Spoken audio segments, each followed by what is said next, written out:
One day ప్రపంచ కప్ను గెలిచి భారత మహిళల క్రికెట్ జట్టు చరిత్ర సృష్టించింది. దశాబ్దాల నిరీక్షణకు తెరదించుతూ టైటిల్ కలను నెరవేర్చుకుంది. ఒకప్పుడు మహిళల క్రికెట్ అంటే ప్లేయర్స్కు రైలు ప్రయాణం, సాధారణ హోటల్లో వసతి, మిగిలిన వాటిలోనూ అరకొర ఏర్పాట్లు. చాలా ఏళ్లుగా ఇదే పరిస్థితి. కానీ 2022 నుంచి పరిస్థితి మారిపోయింది.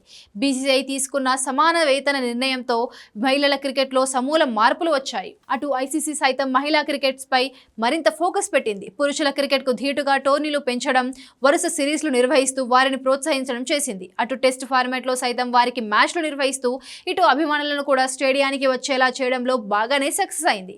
ఈ క్రమంలో పురుషుల క్రికెట్ టోర్నీలో తరహానే ప్రైజ్ మనీని భారీగా పెంచింది. అది ఎంతలా ఉందంటే ఇప్పుడు వరల్డ్ కప్ గెలిచిన తర్వాత భారత జట్టు అందుకున్న ప్రైజ్ మనీ గత ఎడిషన్ కంటే 297% ఎక్కువ.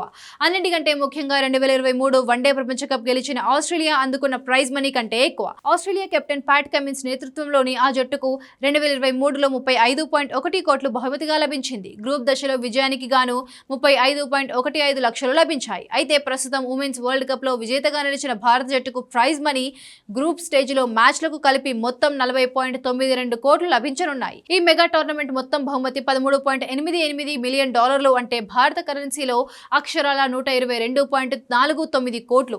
ఐసీసీ అధ్యక్షుడు జైషా ఈ పెంపును అమల్లోకి తెచ్చారు. ప్రతి జట్టుకు గ్రూప్ దశలో ప్రతి విజయానికి 30.28 లక్షలు మొత్తం కూడా అందించారు. అదే సమయంలో పాల్గొనే అన్ని జట్లకు 2.21 కోట్లు లభించనుంది. ఈ టోర్నీలో మొత్తం 8 జట్లు పాల్గొన్నాయి. రన్నరప్ దక్షిణాఫ్రికా జట్టు 19.76 కోట్లు లభించాయి. గ్రూప్ స్టేజ్ లో ఈ జట్టు 5 మ్యాచ్లలో విజయం సాధించింది. దీంతో దక్షిణాఫ్రికా జట్టుకు మొత్తం 21.63 కోట్లు లభించాయి.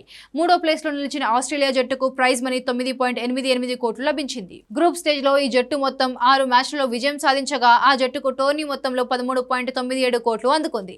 అలాగే ఇంగ్లాండ్ జట్టు 13.68 కోట్లు, శ్రీలంక జట్టుకు 8.73 కోట్లు, న్యూజిలాండ్ జట్టుకు 8.73 కోట్లు, బంగ్లాదేశ్ జట్టుకు 5.01 కోట్లు లభించనుండగా ఈ టోర్నీలో చివరి స్థానంలో నిలిచిన పాకిస్తాన్ జట్టు 4.70 కోట్లు అందుకోనుంది.